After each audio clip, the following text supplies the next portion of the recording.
ఎడారిలో సెలయేర్లు. జూలై 23వ తేదీ కొరకు వ్రాయబడిన ఈ భాగాన్ని మీకు చదివి వినిపిస్తున్నది సహోదరుడు పాల్ సుందరం. మన ప్రభువైన యేసుక్రీస్తు పేరట సమస్తమును గూర్చి తండ్రి అయిన దేవునికి ఎల్లప్పుడూ కృతజ్ఞతాస్తుతులు చెల్లించుచు.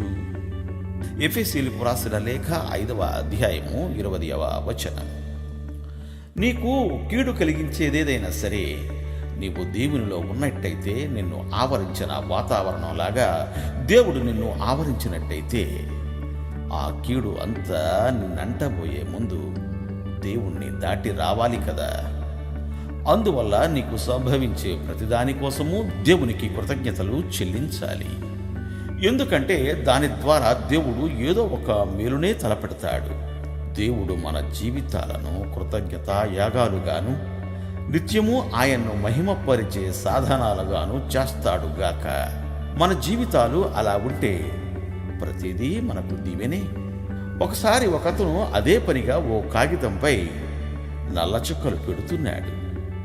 ఇష్టం వచ్చినట్టు చుక్కలు పెట్టుకుంటూ పోవడం తప్ప అతనేమీ చేస్తున్నట్టు అనిపించలేదు. తరువాత అతడు కొన్ని గీతలు గీశాడు. ఆ గీతల పైన ఇంగ్లీషు శాస్త్రీయ సంగీతానికి సంబంధించిన స్వరాలను గుర్తించాడు.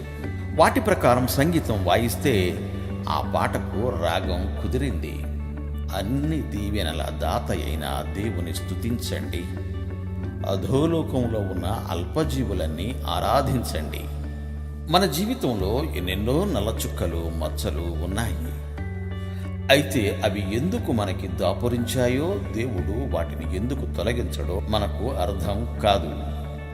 కానీ దేవుణ్ణి మన జీవితంలోకి ఆహ్వానించి ఆయన్ను ఆ మచ్చల్ని క్రమ పద్ధతిలో సవరించనిస్తే, ఆయనకు ఇష్టమైన గీతల్ని వాటిపై రాయనిస్తే, వాటిని విభజించి సరి అయిన చోట సంగీతపు గుర్తుల్ని పెట్టనిస్తే, ఆ నల్లని మచ్చల్లో నుంచే మన జీవితంలో ఆయన అపూర్వమైన సంగీతాన్ని సృష్టిస్తాడు.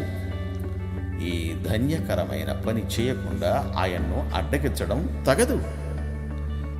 మంద్రస్థాయి సంగీతం లేకుంటే హెచ్చుస్థాయి వినసొంపుగా ఉండదు. సముద్రాలకి ఇసుక తిన్నెకి నీడల్ని చిత్రించకుంటే చిత్రకారుడు గీసిన బొమ్మలో అందం ఉండదు. విచారం లేనిదే సంతోషపు సొంపు తెలిసేనా? చీకటి తెలియకుంటే వెలుగువన్నీ తెలిసేనా? చాలామంది గతంలో వాళ్ళు జటిలమైన ఇక్కట్లు పాలైనందువలనే ఇప్పుడు అతి వైభవమైన స్థితిలో ఉన్నారు. ఆర్గాన్ వాయించేవాడు నలుపు మీటలు నొక్కినా తెలుపు మీటలు నొక్కినా వచ్చే స్వరం వినసొంపుగానే ఉంటుంది. కానీ ఆర్గాన్లో సంగీతం వినిపించే సామర్థ్యాన్ని పరీక్షించాలంటే అతడు వాటిని వేటిని కూడా నొక్కాలి. దేవుడు మిమ్ము దీవించుగాక. ఆమెన్. ఆమెన్.